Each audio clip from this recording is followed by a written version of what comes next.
유차호입니다. 지난주에 이어서 오늘 두 번째 시간 색다른 토론을 이끌어가 주실 두 거장 함께 하십니다. 토마토 투자자문의 김상호 대표 그리고 토마토 투자클럽의 야정군 대표 함께 하시겠습니다. 안녕하세요. 네, 안녕하십니까. 네. 한 주간 잘 지내셨습니까? 먼저 야정군 대표님 인사 말씀 좀 전해주시죠. 예, 그냥 그럭저럭. 네, 알겠습니다. 김상호 대표님. 네, 잘 지냈습니다. 근데 이 세 명 중에 가장 히트 상품이 우리 유창호 앵커신 것 같은데요. 아, 제가요? 예. 제가 또 그랬나요? 잘생긴 뭐 이런 것들이 많이 올라왔을 것 같은데 잘생겼다. 아닙니다. 아무쪼록 진행을 잘하신다. 네. 그럼 오늘도 시청자분들께 유익한 말씀들 들려주시길 바라겠습니다. 기대해 보도록 하겠습니다.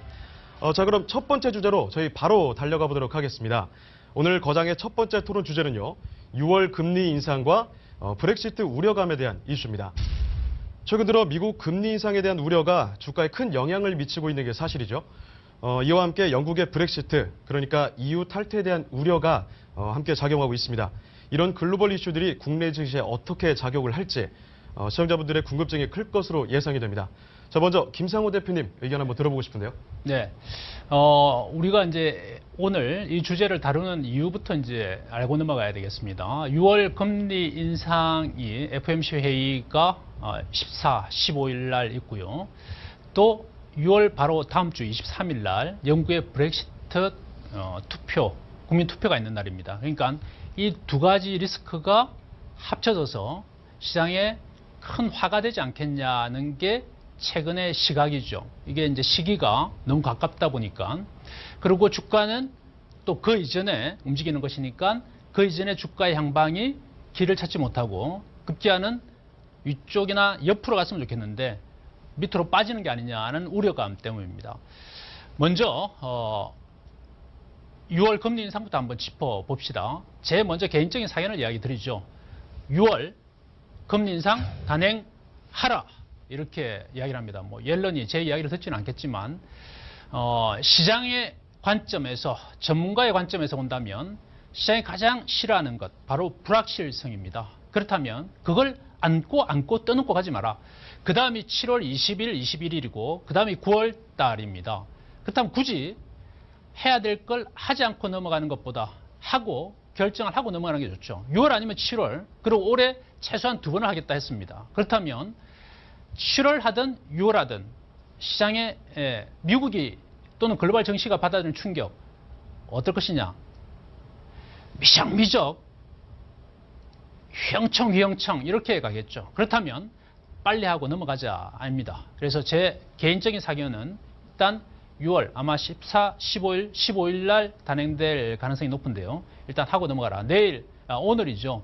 오늘, 그러니까 우리 시간으로 내일 새벽이 되겠는데 하버드대에서 옐런 총장의 발표가 있습니다. 거기서 아마 그에 대한 힌트가 나오지 않겠냐 이렇게 보는 것인데 그걸 한번 눈여겨보도록 하고요.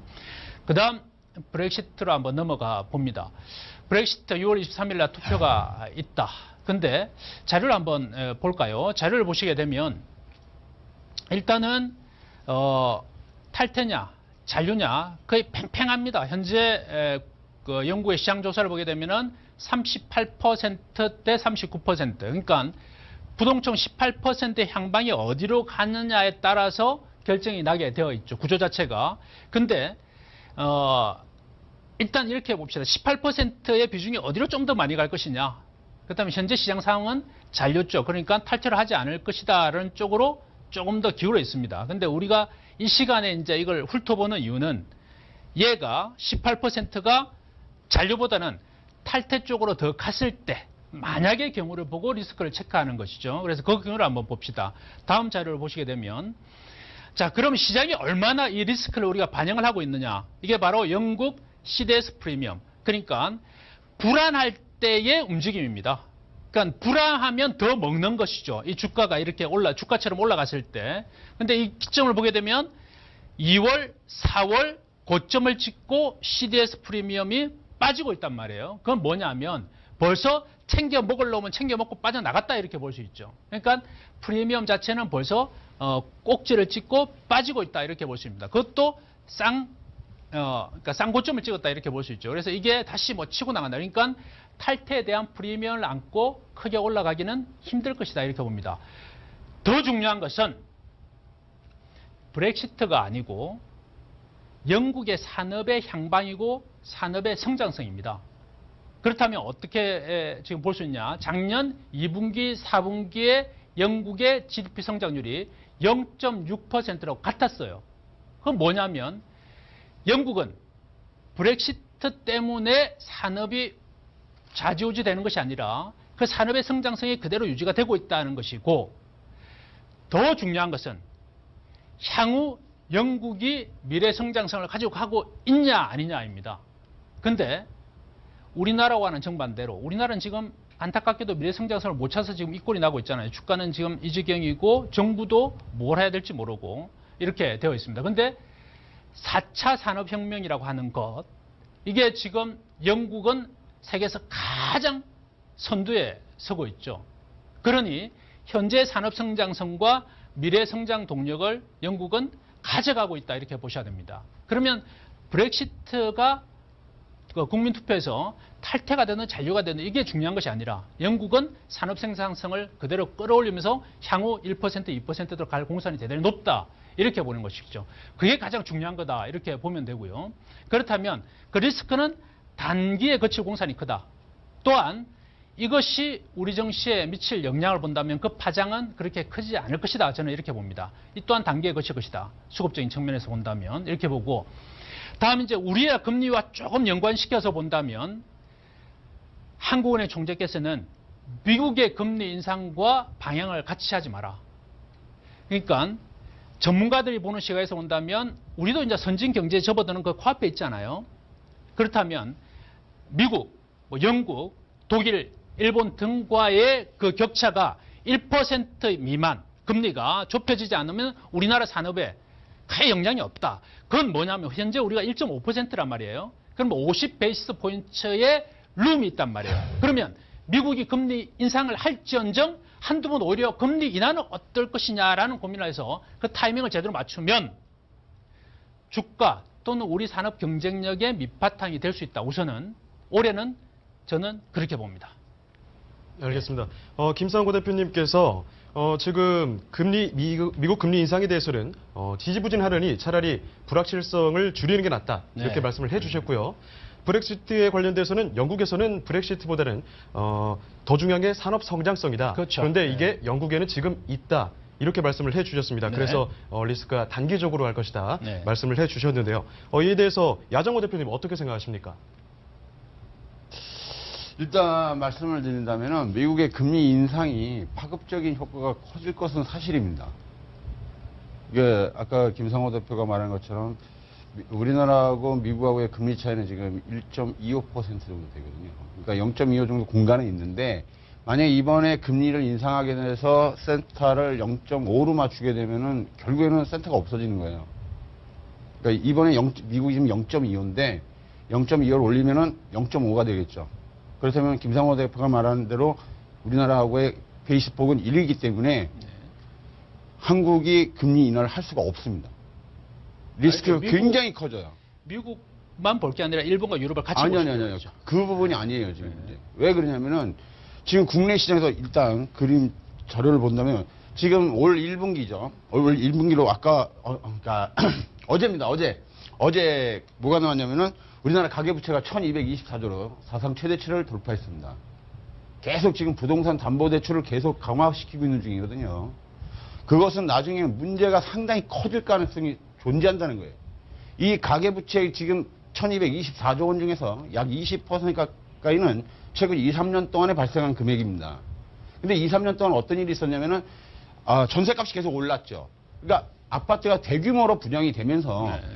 이게 문제점이 뭐냐면 집단 대출이 발생했다는 겁니다. 즉, 그 사람이 갚을 능력이 있든 없든 이 부분을 갖다 말하는 게 아니라 그냥 아파트만 샀다 하면 무조건 대출이 나가는 거예요. 근데 이건 기간이 약정기간이 2년입니다.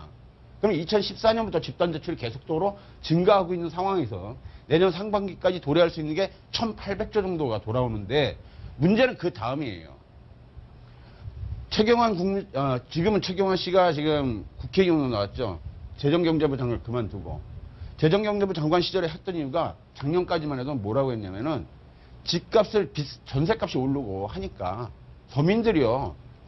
금리 낮춰줄 테니까 집 사라. 이게예요. 문제는 여기서 두 가지 포인트가 존재합니다. 하나는 얼핏 보면 이자가 싸니까 집을 사는 것도 있겠지만 그 전에 2013년도, 12년도까지만 해도 우리나라는 굉장히 미분양 아파트가 넘쳐났었어요.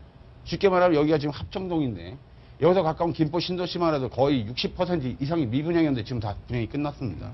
이 얘기를 말을 바꾸고 간다면은 그 집들이 분양이 끝났다는 얘기는 뭐가 될 것 같아요? 즉 재산세와 이 토지세를 낼 수 있는 조건이 형성됐다는 얘기입니다. 그렇기 때문에 국가의 세수가 급속히 증가하는 현상이 발생해요. 아마 올해 우리나라 국가 예수는 흑자로 돌아설 겁니다. 그래서 돈이 남아나는 거예요. 정부에서. 왜? 세금, 미분양 났다는 것이 대출로 해서 서민들한테 집을 사게 했기 때문에 이 사람들은 이제부터 집을 안 뺏기려면 세금을 냈어요. 대한민국에서 그 누구도 세금 안 내고 집을 지킬 수는 없습니다. 경매처분당해요. 근데 그리고 부동산 여기서 정도가 아니니까 조금 주식으로 더 보시고 조금, 다 간다. 왜 그러냐면은 네. 지금 우리나라 자본이 대출 1224조가 이렇게 급속히 증가하고 있는 상황, 1분기에 24조씩 늘어나면은 2%씩 늘어나는 겁니다. 어마무시하게 늘어나는 거예요. 근데 문제는 뭐냐면은 이게 집단 대출이라고 했어요. 이게 2년이 끝나면은 뭘로 바뀌냐면 거치식으로 바뀝니다. 거치식이라는 건 뭐냐면은 최경환 경제기획원 장관이 작년까지만 해도 거치식을 얘기를 안 했어요. 그러다가 미국의 금리 인상이 이제 작년 12월부터 본격화되니까 그의 리스크를 줄이기 위해서 이것이 뇌관이 될 거를 방지하기 위해서 어떤 식으로 바꿨냐면은 원금하고 이자를 동시 상환입니다. 10년. 이 얘기는 굉장히 중요한 얘기예요. 왜 그러냐면은 그거 자료 좀 올려주시겠습니까? 이 상황에서 요 다음 자료요. 요 앞에 거요. 여기 보시면 분할대출 전환 시작이라면 즉 원금과 이자를 동시에 갖게 돼요. 지금까지는 이자만 내면 되는 거예요. 그리고 또 2년 지나고 만기 연장하면은 또 이자만 내면서 연장하고 일부 한 1,000만 원 갖고 5천만 원 갖고 뭐 또 연장하고 집값이 올라가면은 담보 가치가 상승하기 때문에 원금을 갚을 필요가 없죠. 5억짜리가 6억으로 가면은 내가 50%의 비율을 유지한다면은 2억 5천이지만 6억으로 올라갔을 때 3억이기 때문에 여유가 생겨요. 그렇기 때문에 원금 상환을 안 해도 되고 이자만 계속 갚으면 됩니다. 갈 때까지. 이제 집값이 떨어졌을 때 문제인데. 그러면 금리가 오르는 문제는요. 것보다 금리가 내리는 게 낫잖아요. 대출 2억 기준으로 약 40만 가구란 말이죠. 늘어날 것이라는 그런 의견이신데. 40만 가구인데 거기다 더 중요한 게 뭐냐면은 지금 금리 인상 시 우리나라가 지금 구조조정으로 해서 날아가는 그 금리 인상은 근로자들이 한국이 아니라 미국의 금리 40만 인상. 명입니다. 미국의 금리 인상이고 네? 한국의 미국의 그렇게 생각하시면 안 돼요. 왜 그러냐면은 우리나라가 예전에 은행에서 대출을 일으킬 때는 네. 어떻게 일으켜요? 1억 원이 들어오면 8억을 대출을 하는 겁니다. 구조가. 네. 그러면 예전에는 어떤 식으로 구조를 했었냐면은 미국에서 자금을 들어오는 게 아니고요. 중공업에서 대량의 배를 만들어냈죠. 그죠? 네네. 그죠? 중공업이라든지 이런 데서 조선소에서 배를 대량으로 만들었단 말이에요. 엄청나게 호황을 했을 때예요. 네. 그 배를 담보로 해서 은행에서 대출을 일으켰단 말이죠. 근데 그것이 없어지니까 뭘 갖고 왔냐면은 외환 차입이 시작되는 겁니다.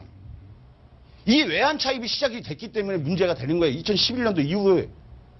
그러면 그 외환 차입은 그냥 현금을 내가 외국에서 싼 이자로 0%나 0.5% 이자로 가져와서 여기서 그거를 갖다가 100만 불을 빌렸으면 800만 불을 대출을 일으키는 거라고요. 네. 근데 여기가 금리가 상승하게 되면은 원금 상환 능력을 할 수밖에 없어요. 그럼 그 압박이 어디로 가냐? 서민층의 대출의 만기 연장 불어로 가는 거예요. 그래서 올해 지금 어제 뉴스에 의하면은 올 상반기 1분기에 대출하는 것 중에서 약 30% 정도는 2금융 대출이란 말입니다. 즉 만기 연장을 1금융에서 못 해가지고 데이터에 걸려가지고 2금융으로 밀려나고 있다. 2금융은요 1금융보다 금리가 수배 높아요. 만약에 그러니까 미국이 금리가 문제는 이제 우리가 제 말 금리를 조금만 더 들어주시겠습니까? 예. 다음 페이지 한번 넘겨주실래요? 자 보세요. 거치식이면은 지금 당장은 금리를 2억 기준으로 해서 3%일 경우는 지금은 월 50만 원만 되면 돼요. 연 600만 원이 들어가는 자금이니까. 근데 이제부터는 2년이 지난 2014년도 이후에 신규도 집단대출 받으신 분들은 2년이 지나면 원리금 균등상환 주택담보대출로 전환이 해야 돼요. 이거는 뭐냐면은 미국의 금리를 인상했을 때 자금 압박을 우리나라도 줘야 되기 때문에 이 부분을 갖다 해소하기 위해서 임시 방편으로 맺는 겁니다. 그렇게 되면은 2억 기준으로 했을 때 10년 대출 금리가 3%만 잡아도 50만 원 기본 원금 이자에 166만 원씩 상환을 해야 됩니다. 10년 동안. 그러면 총 원금이 216만 원이에요. 그러면 생각을 해보세요. 50만 원씩 내던 사람이 216만 원씩 내다면 4배 정도 압박을 가는 겁니다. 경제. 근데 이 부분들을 연으로 따지면 600만 원이고 2,592만 원입니다. 근데 여기서 우리가 중요한 거 2억 정도를 대출을 받으셨다면 집값이 한 5억 정도 될 거예요. 5억 정도를 유지하려면 연평균 소득이 약 4천만 원에서 7천만 원 정도 되는 사람들입니다. 이분들이. 그러면 5천만 원을 받아가지고 연봉으로 5천 원 받아서 2,500만 원을 낸다면 250만 원 가지고 어떻게 살아요? 그러니까 금리가 거기다가 오르면 안 된다는 거죠. 제가 여기다 조금 더 그러니까 금리가 올랐을 때 더 문제가 되는 거잖아요. 이게 문제는 국내 금리가 올랐을 때 은행에서 네. 외환을 갚아야 되니까 대출을 땡겨올 수밖에 없죠. 그걸 그대로 아니 그럼 은행은 내가 김상호 대표한테 돈을 빌렸어. 대출을 이쪽에 줬어. 그러니까 외환 대출이 많기 때문에 그럴 것이다. 그러면 금리가 올라가면 네. 본인 입장에서는 나도 갚아야 될 거 아니야. 예, 예. 그럼 나한테 돈 달라고 해야겠지. 그럼 나는 돈 내놔. 그럼 이 사람들은 그럼 금리가 올라야 되는 것이 그거를 아니라 자연적으로 오를 것이다 이렇게 보시는 거네요. 자연적으로 오를 네. 수밖에 없어요. 네, 오케이. 뭐 거기까지만 이야기하세요. 앨런 의장이 네. 이런 말을 했어요. 2015년, 16년도에, 아니 14년도에 미국은 2018년까지 3.75%가 목표 타깃이라고 했어요. 네. 그러면은 미국의 금리가 앞으로 지금 2016년도입니다. 2년 안에 여기서 3% 이상 올라가야 된다는 얘기예요. 그럼 국내 금리는 얼마 될 것 같아요?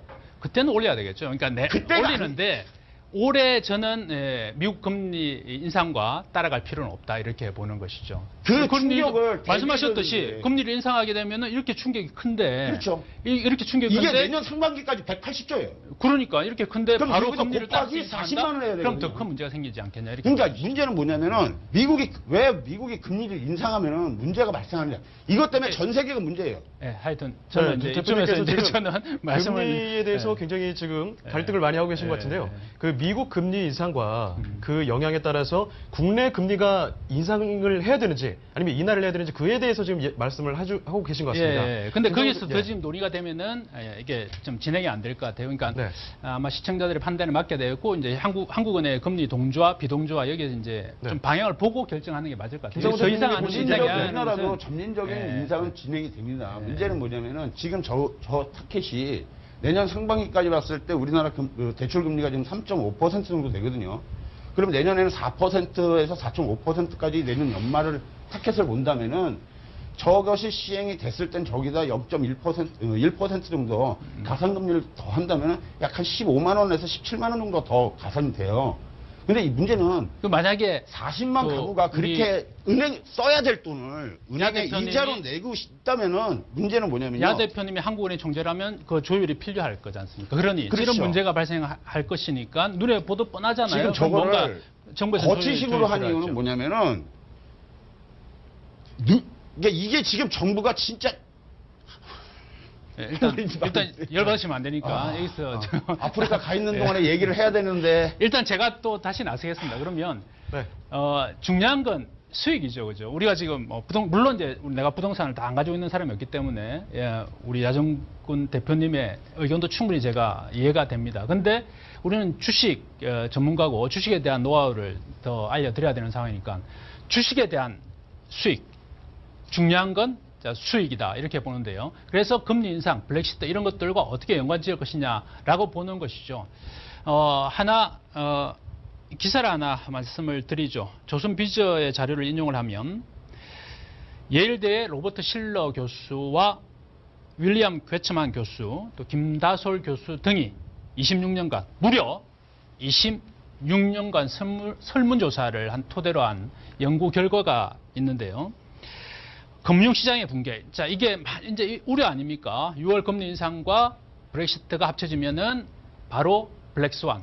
일시적인 붕괴가 있을 수 있다라는 것이고, 그러면 우리나라 주가로 본다면 코스피 기준으로 1800까지 순식간에 빠질 수 있다 이런 거 아닙니까? 자, 그런데 이들의 자료에 의하면 금융시장 붕괴 가능성을 보고 이와 관련된 상품에 투자했을 때 금융시장의 평균 수익률보다 낮았다는 것이고요. 또 하나 주식이 지속적으로 과대평가됐다고 믿는 투자자보다 장기간에 걸쳐 주식을 보유한 투자자들의 평균 수익률이 높았다 이런 겁니다. 결론은 이렇게 이야기합니다. 돈을 버는 방법은 블랙스완이 등장한다고 할지라도 블랙스완이 존재하지 않는 것처럼 행동하는 것이다. 이게 수익으로 가는 길이다. 이런 겁니다. 예. 알겠습니다. 야정근 대표님 지금은 조금 흥분이 가라앉히셨는지 모르겠습니다. 또 말 시키면 또 흥분할 것 같아요. 네, 아까 가계부채에 대해서 계속 말씀을 해주셨는데요. 그러니까 정리를 하자면 미국 금리 인상이 가장 크게 국내에 영향을 미치는 것이 가계부채에 관련된 문제다. 이렇게 보시는 그렇죠. 거죠. 왜 그러냐면은 네. 가계부채가 급속히 증가했던 부분 두 가지 측면으로 볼 수 있습니다. 우리나라는. 그 전에 제가 한 가지 묻고 싶은 게 있습니다. 네. 그럼 짧게 이야기를 하자면 그 미국 금리 인상 때문에 국내에서는 금리를 올려야 된다 아니면 내려야 된다. 올릴 수밖에 없다니까요. 올릴 수밖에 없다. 이런 내릴 말씀이신 수가 거죠. 없어요. 네. 왜냐하면 생각을 해보세요. 미국이 3.75%고 우리나라가 2%예요. 그럼 어디다 투자하시겠어요? 3% 쪽으로 가는 거예요. 그러면 외국 자금이 빠져나가지 못하게 해서 우리는 계속 걔네들하고 1에서 1.5%를 유지를 할 수밖에 없는 거예요. 그러면 미국이 3.75라는 얘기는 우리나라 대출금리가 미국이 제로인 상태에서 3%입니다. 그러면 미국이 3으로 간다면 우린 6으로 간다는 얘기예요. 대출금리가. 2배 압박을 가한다는 얘기인데 아까 말씀드린 것처럼 50만 원 내는 분이 100만 원 내셔야 되는 거거든요. 여기서 제가 말씀을 드리고 싶은 거는 우리 시청자 여러분들한테 금리가 상승된다고 해서 했을 경우 그만큼 내수 소비가 축소될 것은 불보듯이 뻔하다는 얘기예요. 그러면 기업의 실적은 분명히 다운될 겁니다. 내수 소비주들은. 문제는 여기에서 포인트를 잡으시라는 뜻이에요. 무조건 금리가 인상이 나쁘다. 그 나쁘면은 왜 아까 제가 50만 원씩 들어가던 게 200만 원씩 들어간다. 그러면 결국적으로 약 150만 원의 추가 부담금이 들어가는 거잖아요. 이 돈은 먹도 쓰지도 못하고 은행으로 들어가는 겁니다. 투자적인 문제가 아니라. 그렇다면은 문제는 어디서 발생하냐? 그만큼 내수 소비가 위축될 수밖에 없죠. 500만 원을 가지고 50만 원을 썼어요. 남는 돈은 450입니다. 그거 갖고 살다가 500을 벌었어요. 210만 원을 내고 나는 300만 원 갖고 쓴다면은 즉 150만 원을 덜 써야 되기 때문에 내수의 위축은 불보듯이 뻔하다는 얘기입니다. 외식 못할 거고 어디 여행 함부로 못 갈 거고 옷도 제대로 못 사입을 거고 안 그러겠습니다. 근데 문제 또 하나의 문제는 뭐냐면 이것이 거의 서민층, 이어 중상층에 몰려 있다는 얘기예요. 근데 지금 현재로 본다면 중상층의 입장으로 본다면 가장 명태 또는 구조조정의 대상에 들어가 있는 포지션들입니다. 이 포지션이. 지금 보시면 중공업 그렇죠, 해운 그렇죠, 전 산업으로 지금 구조조정이 진행되고 있습니다. 또 은행도 해고 지금 증권가도 지금 구조조정 대상을 선정하고 있는 중이에요. 이 가장 회사에서 자르기 쉬운 사람들이 신입보다는 중간이에요. 4, 5천만 원대. 여기 제일 왜 퇴직금 더 이상 올라가는 걸 막을 수 있죠? 정리하기 쉽습니다. 그 돈이면은 신입 2명을 써요. 그러니까 회사 입장에서는 4, 50대를 타겟으로 놓을 거고요. 근데 4, 50대의 문제는 뭐냐면은 40대에서 50대 되신 우리 중상층의 가장들은 애들이 거의 중고등학교를 다닐 때입니다. 가장 돈이 많이 들어갈 때예요. 너무 하시고 싶은 이야기가 많으셔가지고 그 부분까지 짚고 들어가. 다시 주제로 다시 오는 게 좋을 것 같은데요. 소비의 위축이 네. 순식간에 온다는 충분히 어쨌든 그럼 지금 이해가 됩니다. 야정구 대표님께서 말씀하시는 건 김상호 대표님과 조금 다르게 국내 경제에 굉장히 크게 실질적으로 타격이 올 타격을 것이다. 갈 가능성이 높죠. 이런 말씀을 해주시고 네. 계신 것 같습니다. 네, 그럼 어떻게 좀 저희가 수익을 위해서 대비를 해야 될지 간단하게 좀 말씀해 주실 수 있을까요? 그러니까 네. 어제 그 앞전 시간에서 말씀드렸듯이 우리 시청자 여러분들께 이게 그래서 지금 당장 큰일 난다는 건 아닙니다. 이 충격이 서서히 오는 거거든요. 서서히 지금 진행은 되고 있다라고 보는 부분이에요. 그렇기 때문에 여러분들이 아시다시피 여러분들이 주식 투자하는 데 있어서 많은 종목들이 정고점을 넘는 것보다는 계속 밀려내려가고 고점 탈환을 하지 못하는 이유도 바로 실적 부분이 있습니다. 그래서 실적이 계속 악화되겠다는 것은 결국적으로 내수소비든 뭐든 간에 문제가 발생할 소리가 크다는 얘기예요. 거기다 더불어서 금리까지 때려버리게 되면은 많은 분들 이것도 아셔야 돼요. 이분들이 주식담보대출을 받으신 분들도 있겠지만은 또는 진짜 이제 할 게 없는 거예요. 치킨집 하다 망해먹고 빵집 하다 망해가지고 다 대출입니다. 그게 자영업자 대출 300조입니다.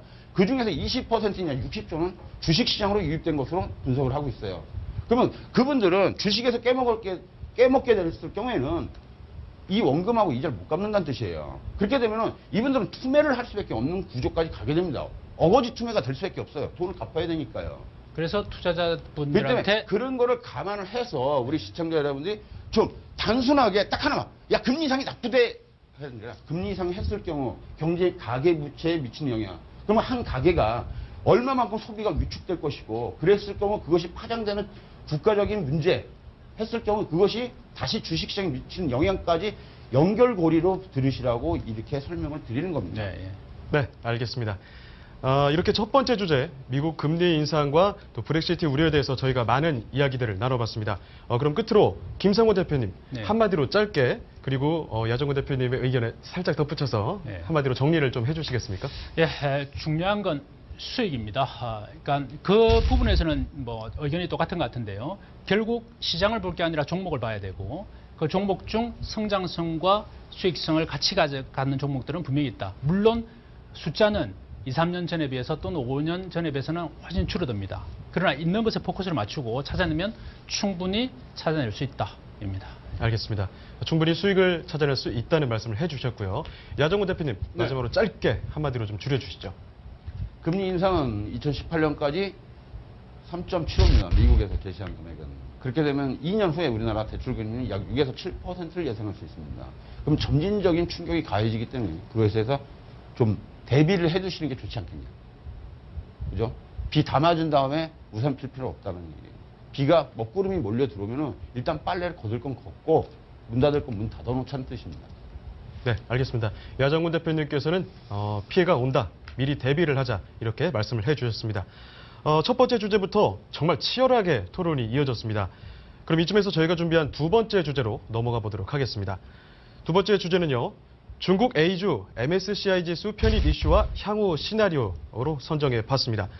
중국 기업 ADR의 모건 스탠리 캐피털 인터내셔널, 즉 MSCI 신흥시장 지수 추가 편입이 다음 주로 다가오면서 국내 증시가 받을 충격에 대한 우려가 잇따르고 있습니다. 지난해 1차 편입에 이어서 오늘 31일 2차 편입을 단행하는 것으로 알려져 있는데요.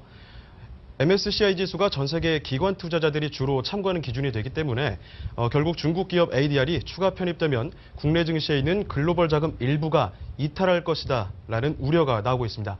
이에 대해서 두 거장의 의견 들어보고 싶습니다. 먼저 야정훈 대표님. 예. 이 부분에 대해서는 제가 그림을 좀 준비했는데 열어주시겠습니까? 일단 우리나라가 지금 중국이 100% 편입이 될 것이냐 안 될 것이냐 하는 부분이 있습니다. 그래서 일단 외국인 투자 비중이 축소될 거는 기정사실이고요. 그래서 보시는 것처럼 2016년 올해 4월이죠. 4월에 보시면 우리나라가 두 번째입니다. 15.4%에서 100% 편입할 때는 이제 올라가겠죠. 그리고 우리는 15.2, 15.1 다운돼서 나중에 12.4%대로 약 한 4년에 걸쳐서 축소될 것으로 예상. 그러니까 한 번에 다 빠지진 않을 거란 얘기예요.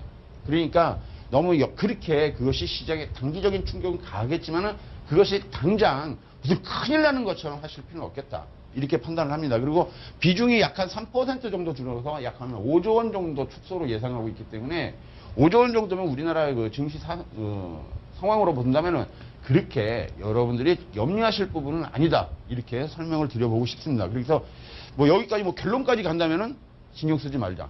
왜? 우리나라가 돈 되고 실적이 좋아지고 기업들이 다 잘 되면은 저 아프리카에서라도 그 돈 5조 원 들어옵니다. 그렇겠죠? 돈 되는데 안 들어오는 데 없겠죠. 그러니까 걱정하실 필요는 없겠다. 이렇게 설명을 드리겠습니다. 네, 야정훈 대표님께서는 일단 운을 띄우시면서 한 번에 다 빠지진 않는다. 단기적으로 큰 문제는 없을 테니까 너무 걱정할 필요는 없다. 이렇게 말씀을 해주셨는데요. 이에 대해서 김상호 대표님 의견은 어떻게 같은지 한번 들어보고 싶습니다. 네, 현재의 상황을 한번 보죠. 그러니까 현재 MSCI 이머징 마켓 EM에 들어있는 비중을 보게 되면 중국의 비주, 또 홍콩 시장, 그리고 알리바마 등 미국에 상장되어 있는 ADR이라 그러죠. 그게 50%가 편입되어 있습니다. 그런데 이제 문제는 뭐냐면 6월 15일 날 한번 발표가 있을 예정인데 거기서 ADR 부분을 50% 더, 그러니까 100% 편입했을 때 우리 수급에 미치는 영향이 뭐냐. 그리고 이제 거기서 끝나는 게 아니라 또 5월 31일이죠. 그리고 이제 6월 15일 날 어떤 발표가 있냐면은 중국의 A주, 그러니까 B주가 있고 A주가 있잖아요. A주의 편입이 5%로 될 거냐 안 될 거냐의 결정이 또 한 번 남아 있습니다. 그리고 2020년도에는 다시 이거를 100% 편입할 거냐, A주까지. 그럼 이제 전체가 다 편입되는 것이죠. 이런 것들이 이제 순차적으로 있다는 겁니다. 저도 자료를, 비슷한 자료 같은데 한번 보시게 되면, 자, 그렇게 했을 때 수급의 향방이 어떻게 되냐는 거죠. 그래서 이제 자료를 보시게 되면은, 아까 말씀하셨던 것처럼, 이게 지금, 지금 현재 제일 좌측에 있는 것이 ADR 50% 편입되어 있는 거. 이건 현재 상황입니다. 그리고 이제 6월달, 그리고 이제 5월 31일 발표하고 6월서부터 단행되는 것인데, 여기에 보시게 되면은 이제 100% ADR이 편입되는 것이고, 그 다음에 A주의 5% 편입, A주의 100% 편입. 이제 순차적으로 보시게 되면, 날짜가 밑에 있잖아요. 바 밑에. 그래서 2016년 6월달, 그다음에 2017년 중순, 2020년 이란 말이죠. 현재는 뭐냐면 2016년 6월에 결정되는 이 ADR 100% 편입이죠. 그렇게 했을 때 저 파란 녹색 바 우측에 있는 바가 한국에 미칠 영향입니다. 이머징 마켓 내에서의 수급의 영향이란 말이죠. 얼만큼 빠지고 얼만큼 들어올 것이냐. 그러면 15.4%에서 15.2%로 별 변화가 없죠. 또한 5% 편입이 되더라도 15.1%로 또한 변화가 없어요. 한번 변화가 생기는 것은 뭐냐면 2020년도, 이 발표는 이제 2019년, 18년 이렇게 될 테인데 10.4%로 이제 쑥 빠져버리죠. 근데 중요한 것은 어쨌든 올해 또 내년 상반기까지는 수급에 큰 변화가 없다는 것이고, 변화가 생기는 것은 어디서 생기냐면 기타 나라입니다. 33% 제일 우측에 회색 바인데요.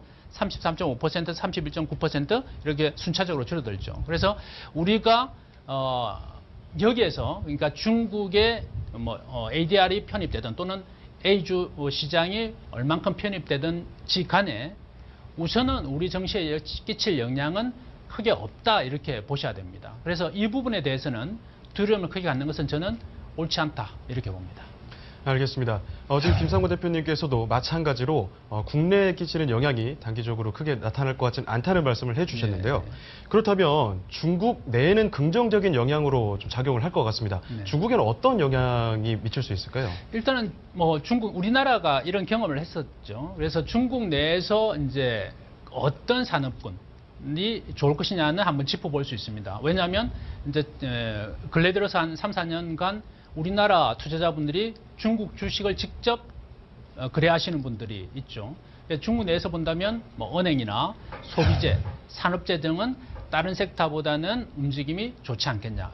보셨듯이 이게 한 번에 그치는 것이 아니라 6월 단행이 되고 또 6월로 인해서 2017년도까지의 영향권이 있단 말이죠. 물론 이제 결정된 사항은 아닙니다. 현재 결정된 것은 아마도 100% 편입은 빠른 시간 안에 되지 않겠냐. ADR 기준으로. 근데 그거는 수급에 큰 영향은 사실 없어요. 그 다음번에 있을 이제 A주의 편입 여부인데, 그거는 현재는 2017년도에 되지 않을 것이라는 비중이 높습니다. 60%로. 40% 전문가들은 될 것이다 보는데, 만약에 이제 될 것이라 봤을 때, 그런 산업군의 점차적인 영향이 조금 더 강하게, 또 주가는 심리적인 부분이 있기 때문에 그런 산업군들은 상대적인 움직임이 조금 더 좋지 않겠냐, 이렇게 볼 수는 있습니다. 네, 야정구 대표님께서도 비슷한 의견이신지 한번 묻고 싶은데요. 네, 비슷한 의견입니다. 그래서 우리 시청자 여러분들이 너무 이 부분에 신경 안 쓰셨으면 좋겠어요. 왜냐면은 한국 주식도 하기 바빠 죽겠는데 중국까지 신경 써요. 그런데 아무래도 악영향이 뚜렷이 보이지는 않겠지만 어떤 변화들은 분명히 보이지 않을까요? 근데 전체적으로 본다면 5조 원 정도 규모로 추정을 하고 있기 때문에 5조 원이면 우리나라 시가총액이 1200조 원인 걸 감안한다면은 아주 미미한 상태입니다. 그리고 어떤 한 종목에서 5조 원이 빠져나가는 것도 아니고 전체 에버리지 평균에서 5조가 빠진다면은 삼성전자에서 한 2천억 빼고 현대중공에서 1,000억 빼고 포스코에서 1,000억 빼고 이 정도 수준밖에 안 되기 때문에 크게 시장에 영향을 미치지 않을 겁니다. 네, 알겠습니다. 지금 두 분께서 크게 덧붙이고 싶은 말씀은 별로 없는 것 같습니다. 예. 어떻게 그냥 걱정을 크게 하지 말아라, 이 정도 선에서 말씀 마무리할 수 있을까요? 네네. 알겠습니다. 그러면은 한마디로 가볍게 좀 정리를 부탁드리겠습니다. 먼저 김상곤 대표님. 중국 A주 또 관련해서만 말씀을 드린다면 두려움을 떨치라. 시장을 긍정적으로 보시라. 긍정으로 답하십시오. 네, 야정구 대표님께서는 어떻게 한마디로 줄일 수 있을까요? 문제는 중국의 A주 편입이 문제가 아니라 국내 증시에 있는 우리 기업들의 실적 개선이 우선이다. 그것이 그걸 걱정하는 것보다 더 나을 겁니다. 알겠습니다.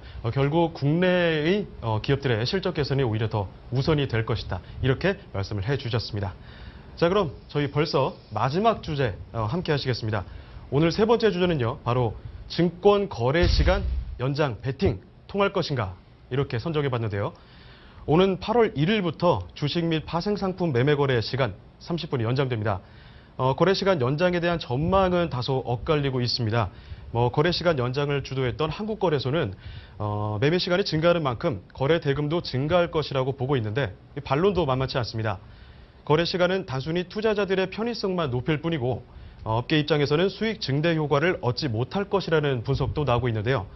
이에 대해서 두 대표님들의 의견 들어보고 싶습니다. 먼저 김상호 대표님. 예, 2000년이죠. 그때 당시 점심시간이 있었습니다. 근데 16년 만에 이제 그 점심시간 폐장 2000년 이제 없어진 이후로 지금 점심을 못 먹고 우리가 주식하는 사람들은 뭐 거의 점심을 못 먹고 하잖아요. 16년 만에 이제 거래 시간을 30분 연장을 하기로 한 겁니다. 이렇게 했을 때 일단 뭐 현실만 한번 놓고 보죠. 데이터 나온 게 증권사들이 거둘 수 있는 매매 수수료 영업이익률 기준으로 2% 내지 7% 정도 될 것이다. 이렇게 봅니다.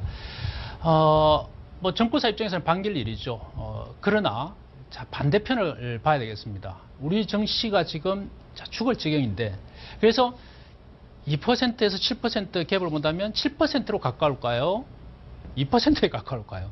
저는 2%에 가깝다라고 볼 수 있겠죠. 그렇다면 실질적으로 정권사에 끼치는 영업이익률의 성장성 물론 있겠지만 그의 주가를 완전히 들었다 할 정도로 세게 될 것이냐 절대 그렇게 보지 않습니다. 왜냐하면 지금 현재 우리 거래량이 부족하고 증시가 살아나지 못하는 이유는 일단 시장 자체 주식들이 살아나지 못하는 시장 자체의 문제점 이거는 거래 대금이 부동화되었잖아요. 움직이질 않습니다. 돈이 없어서가 아니라 돈이 있는데 돈맥 경화 돈 자체가 움직이질 않는다는 거 아닙니까? 그게 문제고 더 큰 문제는 바로 성장성을 찾아내지 못하는 기업들의 문제이단 말이죠. 그러면 우리가 하는 게 아니라 거래소 입장에서 해야 될 것은 거래소 상장되어 있는 기업들 또는 그에 대한 투자자들이 어떻게 해야 되는 것 여기에 포커스를 맞춰야 되는 것이죠.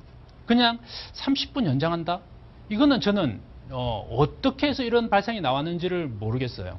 그냥 쉽게 생각하면 이런 것 같아요. 정부 입장에서 세수가 부족한 것도 아닌데 정부 입장에서 이야기했던 아니면 거래소 이사장이 알아서 뭐 판단했던 세금을 늘리는 거 개인 투자자들 거래 늘려서 세금 늘리겠다는 거 아닙니까? 근데 우리가 지금 방금 이 제목이죠. 저 통짜는 통할 것인가의 통짜도 되겠지만 소통하는 겁니다. 정말 웃긴 게 저도 사실 뉴스를 보고 알았어요. 8월 1일부로 당내 이제 될 것이라는 건 알았죠. 근데 이게 8월 1일 단행될 것이라는 건 뉴스를 보고 알았어요. 그러면 과연 누구랑 소통을 해야 되느냐? 정말 힘들더라도 거래소 이사장님께서는 정권사 직원들, 금융권에 있는 사람들과 소통을 좀 했을 필요가 있지 않겠냐라는 것입니다. 근데 불통이에요, 불통. 불통이네요, 불통. 그렇게 했을 때 과연 이 금융권의 투자자들 또는 직원들이 긍정적으로 보고 움직일 것이냐 저는 쉽지 않을 것이다 이렇게 보여지고 아마 불통에 대한 것을 더 크게 아마 느끼지 않겠냐. 세수가 1분기 말대로 13.8조 원, 13조 8천억 원이 더 거쳤는데 세금이 또 더 필요한가 질문을 던지고 싶네요. 네, 김상호 대표님께서는 이 거래 시간 연장에 대해서 거래 시간이 문제가 아니다.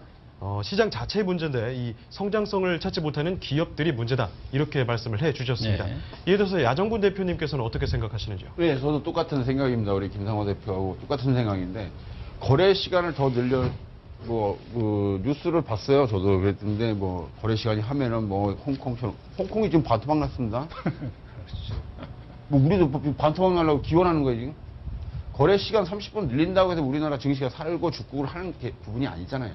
증시라는 것 자체는 미래의 꿈을 먹고 가는 미래의 가격에 대해서 우리가 배팅하는 구간입니다. 그렇죠. 그런데 그러려면 가장 먼저 선행돼야 될 것은 기업의 실적과 펀더멘탈이에요. 그 기업이 계속 성장해 갈 수 있는지를 우리가 보면서 투자를 하고 그렇게 했을 때 그 기업이 살아가면서 영업이익도 늘어나고 번창해 갈 때 매출액도 늘고 그것을 우리는 주식으로 그걸 저점에 사서 고점에 팔고 해서 우리가 수익을 거두는 겁니다.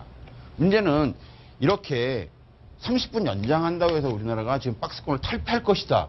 이런 안일한 치킨 머리 같은 생각을 하는 거는 좋지 않다라고 생각해요. 이건 진짜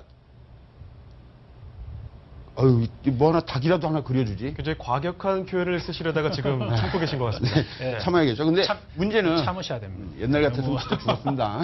조금 들으십시오. 문제는 뭐냐면은 이런 부분이 아니라 증권거래소의 사장님 제발 이 토마토 방송을 좀 보십시오. 그리고 똑똑히 들으세요. 이 부분이 아니에요 지금. 예? 물론 위에서 너 세금 왜 이번에 목표 달성 못해서 이래서 하실런지 모르겠지만 더 한다고 해서 이게 나아지는 부분이 아닙니다. 문제는 뭐냐면은 이 상장돼 있는 기업들이 분식회계라든지 이런 부분들이잖아요. 시장의 신뢰를 잃는 거잖아요. 그걸 감시할 수 있는 기능 자체가 증권거래소의 임무란 말입니다. 그렇게 했을 경우에는 법의 처벌이 약하다. 그러면 국회에 쫓아가서 이 우리나라 주식시장에 있는 기업들이 이렇게 사기치고 다닌다. 막말 봐서 작도 하나 갖고 와야겠다. 뭐 이렇게 해란 말이죠. 그게 우선이지. 단순하게 책상머리에 앉아가지고 그렇게 생각하는 건 저는 이해가 안 됩니다, 진짜. 어떻게 이 발상이 나왔는지 한번 담당자하고 만나서 소주 한잔 먹어서 얘기하고 싶어요. 그래서요, 30분 더 하면은 만약에 위에 밴드가 뚫릴지 아래 밴드가 뚫릴지 책임지실 수 있습니까? 아니면은 이 상황에서 30분 더 한다고 해서 죽어가는 기업에다 무조건 투자하라고 할 수 있겠어요? 한진해운을 뭐 몇 년 전에까지만 해도 5만 원입니다. 지금 1,000원대고. 그 30분 더 하니까 그 주식 더 사라는 얘기입니까? 문제는 그 부분이 아니잖아요. 우리나라 상장돼 있는 기업들의 건실함을 위해서 감시, 감독해야 될 증권거래소잖아요. 그죠? 금융위원회하고 같이 연결해서. 그럼 그 부분에서 먼저 잡고 우리가 어떻게 하면은 시장으로부터, 투자자로부터 신뢰를 받을 수 있는 시장을 만들어 나갈 것이냐. 작전 세력을 어떻게 제거할 것이냐. 아니면 분식회계 하는 회사들은 어떻게 처리할 것이냐. 이 부분에 대해서 먼저 논하셔야죠. 지금까지 우리나라에서 매년 분식회계가 나왔습니다. 그 회사에 대한 제재 조건은 뭐 매매 한 2, 3일 정지 이 정도예요. 그리고 나서 또 돌립니다. 그게 올바르진 않아요. 올바르지 않은 걸 고쳐 나가는 게 나라의 세금을 받아 먹고 사는 사람들이 일이란 말이죠. 그냥 나 편하고 당신들은 세금 내. 이건 아니고요. 그럼 나도 해, 그거. 자, 더 심한 말 나올 것 같아 제가 중간에 치고 들어가겠습니다. 알겠습니다. 일단 저는 이제 그러니까 정권업종만 놓고 한번 보겠습니다. 아까 말씀드렸듯이 영업이익률 좀 증가를 하긴 하죠. 그러나 현재 그러니까 정권업체 기업들이 많다는 것은 다 알고 있는 사실이죠. 이 또한 구조조정이 되어야 되고 그냥 가만히 간다면 또 정부의 손을 대고 구조조정이 있을 수밖에 없을 거예요. 근데 거기다가 비스켓을 좀 준다 살아날까요? 결코 그렇지 않습니다. 정권업종 내에도 정권업종과 이거 뭐 뻔하잖아요. 정권업체의 어려움과 거래소와 통했던 저 통이란 게 정말 나쁜 통이네요. 불이 나쁜 게 아니라 오늘은 통이 나쁜 거네요. 거래소와 정부와 통했던 뭐 이쪽이랑 통한 거잖아요. 뭐 고객들과 투자자들과 또는 뭐 직원들의 어떤 의견을 수렴해서 이 통은 아닌 것 같아요. 그렇다면 과연 앞에 정권업체와 거래소와의 어떤 뭐 이것 때문에 이런 일이 단행이 되었다면 정권업체도 좋아할 일이 아니죠. 현재는 뼈를 깎는 자구 노력, 구조조정이 먼저이고 그 다음 그런 것들이 조금 더 들어왔을 때 살아날 수 있는 게 있는데 현재 상태에서 그냥 또 이런 식으로 밀어준다 그러면 사는 것마저도 쉽지 않을 것이다. 뼈를 깎는 자구 노력, 죽도록 한번 살려보겠다는 노력, 그게 우선돼야 됩니다. 그 다음 지원책이 중요하다 이렇게 봅니다. 네, 알겠습니다. 김상호 대표님께서는 결국 계속 강조하셨던 건 자구 노력이 중요하다. 이 거래 시간에 대해서는 사실 뭐 30분이든 뭐 1시간이든 이런 것들이 문제가 아니다라는 시선이신 것 같습니다. 이에 대해서 야정구 대표님께서 혹시 덧붙이고 싶은 말씀 있으신가요? 뭐 덧붙일 게 없습니다. 그러니까 기업의 건전성과 시장의 건전성과는 아프지 않아야겠죠. 건강한 거를 의미합니다. 건강한 시장을 만들어가는 게 증권거래소의 할 일이에요. 근데 아픈 기업을 갖다 놓고 그걸 숨겨놓고 투자자들한테 얘는 안 아파. 분명히 병이 들어있는데 안 아파라고 얘기한다면은 그러고서 투자를 더 해라 하고 시간을 늘려준다는 것은 의미가 없습니다. 그렇기 때문에 제가 드리고 싶은 말은 시간이 문제가 아니라 기업의 실적과 모든 것을 통제, 감시할 수 있는 기능부터 갖추는 게 맞다라고 말씀을 드리고 싶어요. 네, 알겠습니다. 오늘 마지막 주제 증권 거래 시간 연장에 대한 이 거장의 의견 들어봤습니다. 그럼 끝으로 김상우 대표님께 한마디로 짧게 좀 정리를 부탁드려도 될까요? 네. 결국 이제 이 브로커리지 수입으로 또 먹고 살겠다, 연명하겠다는 것인데요. 그래서는 안 됩니다. 그러면 또 투자자들이 발을 돌릴 겁니다. 아시잖아요. 그래서 투자자들이 다 떠난 거잖아요. 투자자들은 수익이 안 나는데 나는 브로커리지로 먹고 살겠다. 또 똑같은 짓을 하는 거 아닙니까? 정부에서 한다 그러더라도, 그래서에서 한다 그래도 정권사들이 저는 오히려 반기를 드는 게 맞지 않나라고 생각합니다. 짧게 정리를 하면 죽고자 싸우면 이길 것이고 살고자 하면 죽을 겁니다. 이상입니다. 네, 알겠습니다. 야정군 대표님께서도 한마디로 짧게 정리 부탁드리겠습니다. 한국 증시의 팩트는 실적입니다. 시간이 아닌 것입니다. 네, 알겠습니다. 저희가 이렇게 오늘 세 가지 이슈 살펴봤습니다. 첫 번째로요, 6월 금리 인상과 브렉시트 우려감, 그리고 두 번째로 중국 A주 MSCI 지수 편입 이슈에 대해서 알아봤고요. 세 번째로 거래 시간 연장에 대해서 알아봤습니다. 이렇게 많은 이슈들이 지금 산재하고 있습니다. 두 대표님께서 혹시 지금 단기적으로 봤을 때 다음 주에 저희가 어떻게 투자 전략을 좀 가져가는 게 좋을지 짧게 한마디씩 좀 들어볼 수 있을까요? 네. 먼저 하시겠습니까? 우리 그래도 아무래도 이 야정군 그래도 저는 대표님께서 그렇게 생각해요. 우리 야 대표님이나 저나 이 시간을 통해서 정말 거장이라는 타이틀을 들고 나왔을 때는 거장다워야 하잖아요. 그래서 시장이 저는 어렵더라도 야 대표님도 저는 수익 궁극적으로는 그렇게 긴 시간이 걸리지 않는 데서 수익 낼 수 있다라고 보고요. 저도 마찬가지입니다. 먼저 진짜 좋은 말씀 한번 주시죠. 이때까지 네. 지난주도 그렇고 뭐 안 좋은 얘기만 했잖아요. 특히나 좋은 예. 투자 전략 중에서 오늘 첫 번째 주제를 다음 주 말씀하셨을 한 때 주만 놓기만 네. 보면 좀 힘들거든요. 네. 한 달, 두 달 이렇게 놓고 보시더라도 좀 네, 말씀 야정구 주시죠. 대표님께서 오늘 뭐 첫 번째 주제에서 하시고 싶은 말씀이 굉장히 많으셨던 것 같습니다. 네. 그래서 시간이 남았나 보죠? 덧붙이고 싶은 말씀이 시간이 남았어요. 더 있다고 생각이 들거든요. 예, 한번 말씀 들어보고 싶습니다. 그렇습니다. 제 입장에서는 지금이 우리나라에서는 굉장히 중요한 시점이라고 생각을 해요. 왜 그러냐면은 미국이 이제 금리 인상을 작년 12월부터 시작을 해서 충격이 가해지는 부분이거든요. 네. 0.25에서 0.5, 1로 올라갔을 때 제 생각 예상은 내년 상반기까지 1은 돌파할 텐데 그렇다면 우리나라 국내 증시, 우리나라의 금리 상태는 지금보다 3%에서 4.5% 정도 상승할 걸로 예상이 됩니다. 근데 그렇게 됐을 경우 충격이 가해지는 부분인데 이게 또 지금 제가 말 안 드린 게 있어요. 왜냐면은 아까 분할 상환. 이제서야 나오는 새로운 또 얘기가 있군요. 분할 상환을 하실 때 네. 일단 2년은 집단 대출이기 때문에 무조건 돼요. 그 사람이 신용 등급이 몇 등급이었든 상관이 없이 무조건 2억이면은 은행하고 건설사하고 3자가 모여서 뭐 3.5% 그럼 3.5% 그 사람이 연봉이 얼마 받든 상관없이 무조건 3.5%가 나가요. 근데 문제는 연장이 들어갔을 때요.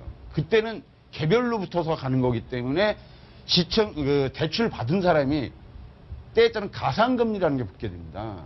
그러면 3.5% 기본금리에다 이거에 가상금리 0.5 또는 1, 나중에 캐피탈 제2금융권을 먼저 쓰고 있다 그러면 신용등급이 올라가거든요.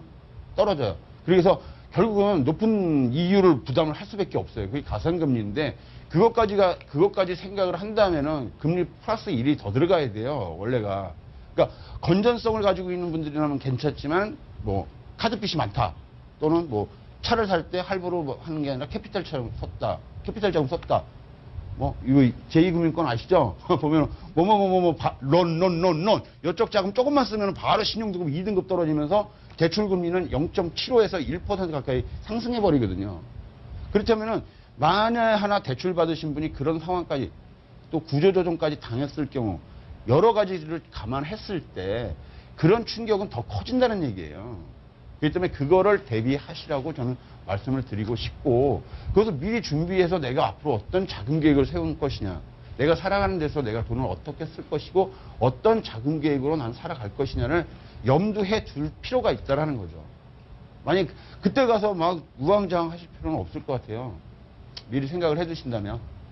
네, 알겠습니다. 야정훈 대표님께서는 뭐 다음 주에 단기적인 이 투자 전략보다는 미 금리 인상과 관련해서 그게 알고 싶었던 거예요? 네. 다음 주요? 덧붙이고 싶은 이야기가 있으시면 한번 다음 해주시죠. 주, 그러니까 6월 14일 날이 미국 금리 인상 발표 예정일이란 말이에요. 그러니까 네. 다음 주 또 우리가 6월 6일 날 쉬는 날이기 때문에 3, 4, 5 연휴예요. 4, 5, 6이. 그래서 그리고 또 다음 주하고 다다음 주 연휴 끝나고 나서 바로 뭐가 있냐면은 이제 4개의 마녀가 뛴다는 날이죠. 그죠? 선물 옵션하고 만기, 파생해서 모든 정리가 끝나는 날이기 때문에 상반기 정리를 하는 날이기 때문에 요 좀 장중이라든지 요 기간 동안에는 조금 한 플러스 마이너스 공차 30에서 40% 정도, 40포인트 정도의 편차 범위 가지고 움직일 것으로 예상합니다. 알겠습니다. 좋은 말씀 잘 들었습니다. 그럼 김상호 대표님께서는 네. 다음 주에 단기적으로 네. 어떻게 좀 대응하면 될지 네. 말씀 좀 해주시죠. 일단 단기적으로는 좀 보수적으로 봐야 되겠죠. 리스크들이 지금 산재해 있으니까. 네. 근데 우리가 이제 전체적으로 이런 그림들 사실 숲을 보는 거죠. 근데 이제 중간중간에 이제 나무들이 나오겠죠. 근데 그렇게 그러니까 숲을 전체적으로 그리되 나무를 찝기 위해서 이제 이 시간을 하는 거 아닙니까? 근데 종목별로 저는 차별화 이게 훅 빠지는 장세가 아닐 것이기 때문에 종목별 차별화 장세는 분명히 나온다 이렇게 보고 조금 다르게 보고 융합하는 종목들을 찾아내면 저는 뭐 그렇게 어렵게 보실 필요는 없다. 다만 이제 리스크들, 악재들이 조금 산재해 있기 때문에 6월 중순까지 현금 비중을 좀 가져가면서 대응을 하시는 게 좋지 않겠냐 이렇게 봅니다. 네, 알겠습니다. 김상호 대표님께서는 종목 차별화에 대해서 말씀을 해 주셨습니다. 오늘 첫 번째 주제부터 세 번째 주제까지 정말 치열하게 이 토론을 이끌어 가주셨는데요. 마지막에 단기 전략까지도 말씀을 해 주셨습니다. 네, 고맙습니다. 네. 네, 두 대표님 정말 고맙고요. 오늘 정말 치열하게 함께했던 한 시간이었습니다. 두 거장과 함께하는 시간 여기서 인사드려야 될 것 같습니다. 다음 주 이 시간에도 두 거장과 함께 하시면서 이 거장의 해안 함께 가져가시죠. 다시 뵙겠습니다. 고맙습니다.